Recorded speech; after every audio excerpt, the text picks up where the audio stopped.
TheGhaMerican Family. Welcome back to the channel. I am Free. I'm Andrew. And we are TheGhaMericans. Oh, this is Alexander. I forgot about him. But so for today's video, we are going to be talking about like African American misconceptions towards Africans. So if you guys saw the last two videos, it was my husband who is Ghanaian. He was talking about like misconceptions that Africans have against Black Americans or African Americans. So today is my turn. I'm going to give you guys a little disclaimer.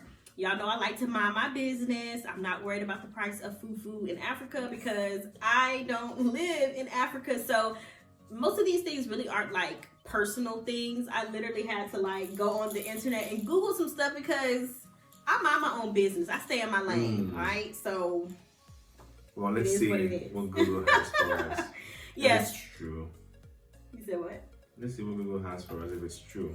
All right, well, before we get into the video, go ahead, like, comment, subscribe, share, turn on your post notifications so every time we post a cool video, you guys can get the update, all right? So I'm gonna jump into it. So the first thing, Boom. Drum roll. The first thing is that Africans don't like Black Americans. And to be honest, this is one of those things, y'all know I stay in my own lane. I never heard about this until I came to China. So I've been in China for about 5 years now. And it wasn't until I got here, my second year, that, you know, some of my coworkers told me that, oh yeah, there's like this whole thing where like Africans don't like Black Americans.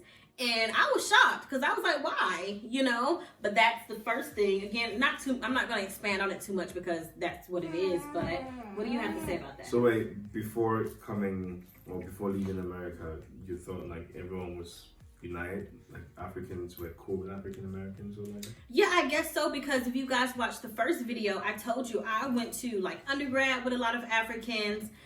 Even when I was like in middle school and high school, some of the people that I went to school with since like middle school, I didn't know they were African, but I'm guessing like then it wasn't cool to be like, oh, you know, African, or I'm from Africa, or things like that. So maybe that's why it wasn't like a big thing. But yeah, I wouldn't have known the difference. No, it's not like we don't like African Americans. The thing is we see you guys as different. Yes, we all have the same skin tone and everything, but we're totally different. It comes to mindset, it comes to how we do our things. We like to stick to our old ways, you know. Yes. So we don't see you guys as Africans. Yes, we see you as extended cousins, you know, or you have your roots in Africa, but we're not equal. We're not one. So it's not like we don't like you. What do you mean we're not equal? We're not equal in the sense that we Africans, you guys are Americans, you're Westerners. That's totally different. Even though we have the same skin color, same skin tone, it's different. That's why I said we're not equal in terms of like mentality and how we do our things. Yeah. Okay, cool. Like the other night we had some guests over and they said the same thing. They were like, yeah, just because we're the same color, that doesn't mean we're I might babble about it at the end of the video, but okay, number 2. Okay, let's see. So this is something that I believed when I was younger, and I kind of told him, we try not to discuss the videos and stuff because we want like real reactions from each other, but I talked to him about this a little bit. So the second thing is that Africa and Africans like are like poor people. And of course, like stereotypical, like, oh, everyone lives in a hut. So I told him it goes all the way back to when I was maybe like 4 or 5 years old. I remember seeing these Feed the Children commercials. And I remember telling my old coworkers this as well. And they were like, yo, we always hear that from American, like the Feed the Children commercials. But it is true. As young as like 4 or 5 years old, I remember like these Feed the Children commercials would come on, and as a kid, like I was always very empathetic. Even as a little girl, I would be like, oh my goodness, those kids, like those children. I would feel really bad because, you know, they would have like, of course, the huts, which is why people are like, oh, they live in huts. And then they would have like these little kids that would be naked. They would have the big bellies. They would have flies around them. And he's laughing because I saw the commercial. I saw it too. He's laughing. I show him the commercial and I tell him all the time, it's little naked kids in America with big bellies and flies around them too. It's just not shown on the TV. Yeah. It's poor people in America too. Like, everybody in America is not rich. Everybody doesn't live in a good neighborhood. There's poverty everywhere in the world. You know, it's just, oh, America. So it's not like as televised, you know, but I see little poor kids around too. When I was in 5th grade, a girl asked me, was I poor? I don't know why he's laughing, but I told him this. Like, when I was in 5th grade, a girl in my class legit asked me if I was poor. So just to debunk that misconception that all, you know, Americans have money, not this one.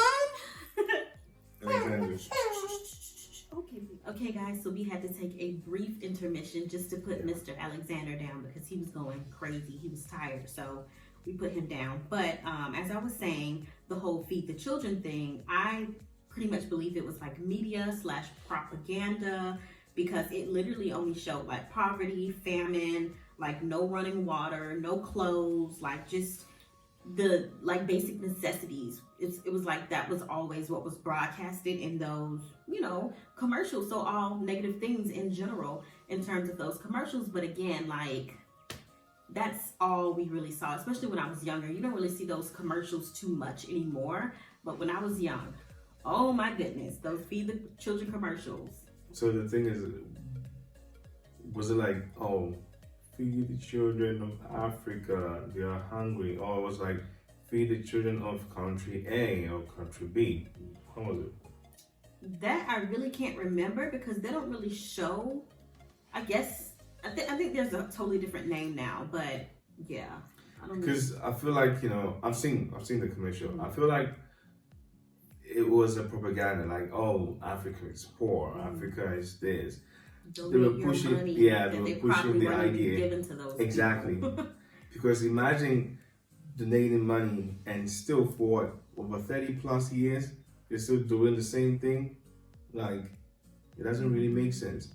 And they were pushing the agenda that Africa is like a country. Africa is a country. So when they're saying Africa is not a country, I'm tired of people always saying, oh, Africa is there, Africa is that. Africa is not a country. Africa is a continent with 54 beautiful countries. Like, yes, I'm not denying the fact that there's poverty. Like, there's poverty everywhere. There's poverty in Europe, there's poverty in Asia, there's poverty in Americas, everywhere. But it's like you sell more if you say, oh, Africa is poor, Africa is this, all the bad things happening is this. And I don't want to even go too deep into that, but I feel like it was just propaganda to make people, I don't know, not get interested in investing in Africa. But thank God for social media. It's like a lot of people are now seeing that, damn, Africa is actually a beautiful place. Yeah. And people are trooping in, people are going home for investment, for businesses. And it's really nice to watch as an African, as a Ghanaian also. We're trooping in, it's nice. So Africa is not poor. And I entreat all of you watching to visit one day. Trust me, you're gonna have a blast. Just make sure to research the country you want to go to and go there with a clean mindset to learn something new. And trust me, you will not regret it. Okay, so the next thing, number 3. So this is like something, I guess I thought like personally about like certain countries within Africa. And it's just because like I love action movies and I love watching movies that are like based on true stories and things like that. So I've watched like a lot of movies about like massacres in different parts of like, or different countries within Africa. So for me, especially when I was younger, not now because of course I know better, but I always thought like, okay, Africa is a dangerous country, just like Africans think that America is like a dangerous country, like, oh, you're gonna get shot and this, that. I think I'm gonna get hacked up with a machete, you know, because, well, I thought, because, you know, that's what you see in the movies and things like that. So for me, I was always like, no, I'm not sure if I want to go to Africa because it seems like a really dangerous country. And again, like in the media, all you hear about is like massacres, again, people getting chopped into pieces with machetes. You hear about like wars against like the different tribes and things like that. You hear about apartheid. You hear about like corruption in the government and just negative things. But I believe all governments are corrupt. Just let me say that. You know, it's not like an Africa thing. I think it's like a worldwide thing. So some of the movies that I have watched, even when I was like younger, and I've rewatched them since then. Like we've watched some movies together, like Hotel Rwanda, The Last King of Scotland, the movie Blood Diamonds, Tears of the Sun, and there was like a more recent movie that was on Netflix. It was about some ladies that were stuck in a basement. I think it was in Rwanda. You remember? I didn't watch that with you, but I think it was Rwanda as well. Yeah, but like I watched these movies are like old that I'm naming besides and Beast of No Nation. Oh yes. Beast of No. Oh man. Yeah, that one. But I had watched that movie Beast of No Nation. I watched that movie like years ago when I was younger, but I rewatched it and I kind of like understood the movie more because again I was older. I was able to do my own research on like massacres and different things that had happened in different countries within Africa, and I was able to say like, okay, well these were things that did happen, but this doesn't represent like every single country within Africa. So, yes, with the wars and everything, I'm not disputing the fact that it happened. Yes, it did happen. It did happen, and it's unfortunate that that left a stain on Africa because it's like, oh, you're one people and you're fighting against each other.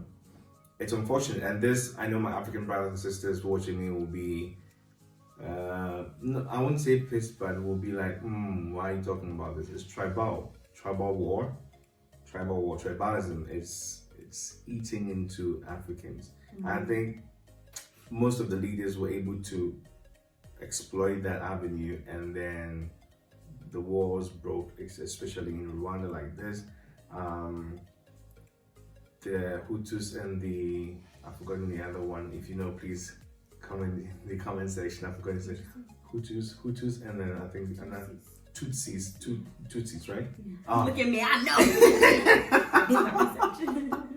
Yes, so there was this thing going on that one tribe was like, oh, this one is a cockroach or something like that, and you should step on it. So that's the thing that is eating us, the tribalism. It's there, and people are exploiting it. Even Westerners are exploiting it.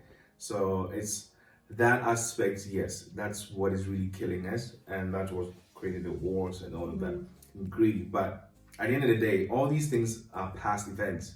They don't happen now.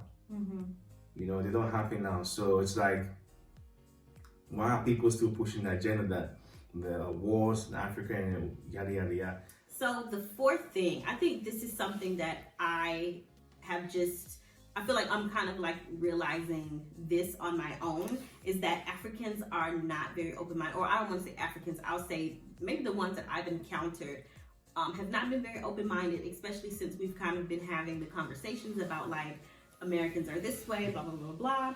So I noticed that in the conversation that was had, it was just said by, party that was here that, that's just what we think because our parents have told us these things. These things have been ingrained in us since we were little. So it makes me feel like, as an African, you're just going based off of what your parents have been telling you, who probably don't even know any Americans or have probably only met a few Americans, probably have never even visited America to have like a real experience, but they're kind of like tainting you guys with, these thoughts, and it's like to the point where I felt like you guys kind of weren't being open or receptive to what I was trying to say and the things that I was explaining in terms of being like an African American, So that's okay. Well, I wouldn't say that this is a misconception. For me personally, I've experienced it myself. Back home, most people are not open-minded when it comes to certain things, or most things, If they want to do something, they want to do it the way they want to do it. If they have an idea or they've made up something about you, that's how it is. Yes. It will be so difficult to change their mind. Most of the African people, some who get a chance to like experience other culture, tend to be like, oh, that means that I've been wrong all my life, and then they begin to like unlearn all the things that they've learned or they've been conditioned to have or to learn. So it's like, we are not, yes, it's a fact, it's not a misconception, this I can tell you, we are not really open-minded. And you can see this when you go to like the rural area. Like it's so difficult to change someone's opinion. If they said, "Hey, this is about you," you can it's sticking. Ain't no changing. Nothing. So growing up, we're like, "Oh, Americans are like this. Americans are like that. Americans are like this. Americans are like that." It's in our head. You know, we grew up and we watch movies. We're like, "Oh, okay, Americans are aggressive. Oh, okay, American men are like this. American women are like this." You know, so it's like we associate whatever we've been told to the movie, not realizing that movie is just it's fiction. You know, so then again, I would still blame the media though. Oh my goodness. Yeah, like we blame the media about the feed the children propaganda. Yes, exactly. Yeah. Exactly. Yeah, okay, well, you know. So that is not a misconception, it's a fact. I can say from authority that it's a fact. Okay, so the next thing that I've heard even before like you and I got together, I think this is true. African men move fast. They move fast. Oh, wait. I remember telling Michael that we had gotten engaged, and he was like, "Wow." Oh, he is African though. Yes. Wow. Y'all, they move fast. It gotta be like, y'all gotta agree on the pace at which you guys are moving, you know. Okay, it's African men, you know, are brought up in a way that when African men or like Ghanaian.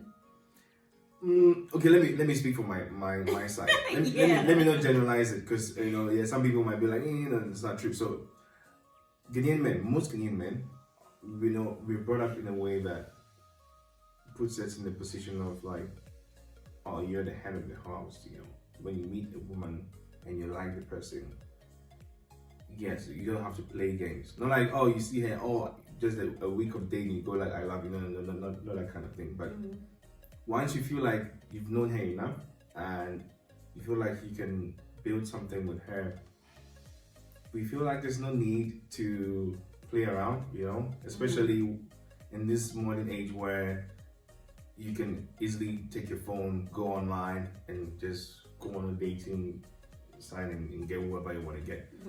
So once we feel like, oh, she has the qualities that we need and the things that we can live with, we're like, why should we play games? And but not everyone though. The thing is, you have to be mentally prepared for that. And most Ghanaian men, when they meet women, they're very calm, you know, and most are in the mindset of, I need to have my own family. I need to start my family. I need to start my family. So when they meet someone, we are not looking at you as a girlfriend material. We're looking at you as a girlfriend material, as a fiancée, as a wife, as a mother, all together.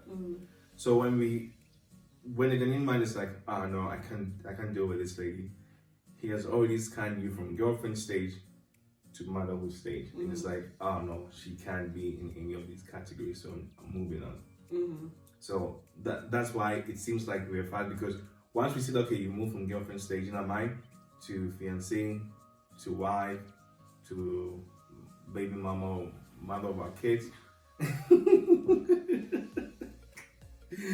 to our wife, and then the mother of our kids, we're like, there's no need for us to play games. All right. So the last thing is just what I've heard, like, this isn't, well, it is kind of like an American thing, but it's also like, I've heard like different, you know, Africans from different countries say this. They say to beware of a certain group of Africans from a certain country, but I'm not gonna say it because I like to keep the peace, right? But Africans will scam you. Do you believe that? Yep.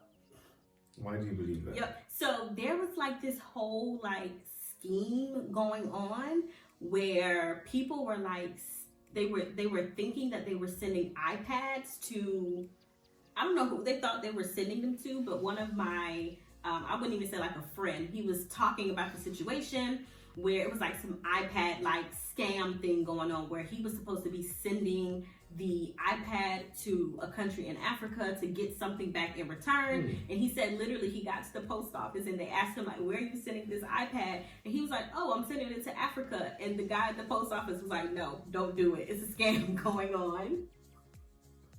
Yeah.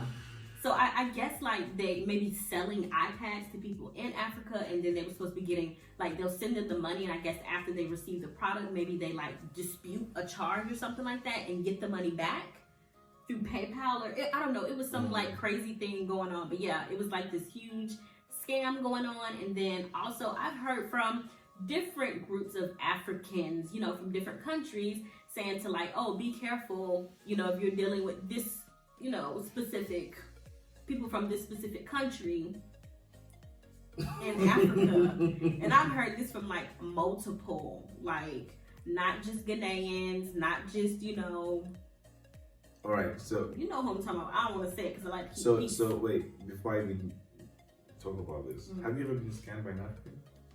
No, I ain't been scammed by nobody, because you ain't about to scam me. So why do you believe that? Because it happened to people that I know, and I've heard other Africans talk about these particular people. Now, I ain't saying like I don't want to say the country, because I like to keep the peace. I don't want no smoke with nobody, okay? I'm peaceful. So I don't want to like say like who the people are. But, you know, I've heard not just like, I heard you say stuff. I heard other, you know, people from different countries say things about these specific people, and you know what I'm talking about. I don't know why you. But I say stuff, but I don't say like these is like specific to these people. I just say it in general. So the thing is, you know, it's tough back home. So you scamming people? It's tough back home, and people just. It's not right. Of course, just trying to do anything to survive. Just trying to do anything to survive. And so when there's a scheme going on, especially during the COVID times, a lot of people didn't have like stable jobs, you know? And so it's like, let's just get online and, you know, just make something happen. And that's why. And this thing, you know the funny thing, these scams going on can't really go on without connections in whatever country this scam is going on in. So it's like it's Africans in America, it's Africans in Europe, it's Africans everywhere. So they setting it up. Networking. But you know, in America too, there's scammers who are like really happy, like I got money and all of that. There's scammers in the state also, right? Yeah, it's everywhere. Scammers everywhere. So it's not. I wouldn't say it's peculiar to certain group of people in Africa. Everyone, you know, does one or two things to survive. So please, it's not just my African brothers and sisters. Please. I didn't say it was. It's everyone. It's not just Africans who was scamming. I don't be scamming. But it's just a misconception, guys. That's the point of the video. Somebody Yes, this is a misconception. This one is a misconception. But you know what I'm talking about, though. He know what I'm talking about. Yeah, that's all I really have. Like, that's all I have. But yeah, I think we're gonna wrap this video up. But I just want to say, I do not represent all Americans. I do not represent all Black or African Americans. I do not represent all Black or African women. All right, these things are just my opinion. Please don't take what I'm saying and apply it to the whole, you know, to us all, because, you know, these are my opinions. But to wrap it up, you want to say anything else? Yes, Africa is not a country. Africa is a continent with 54 beautiful countries. And I entreat every one of you to visit. You're going to have the time of your life. To wrap up the video, I'm Andrew. I'm Free. And we are TheGhaMericans. Bye.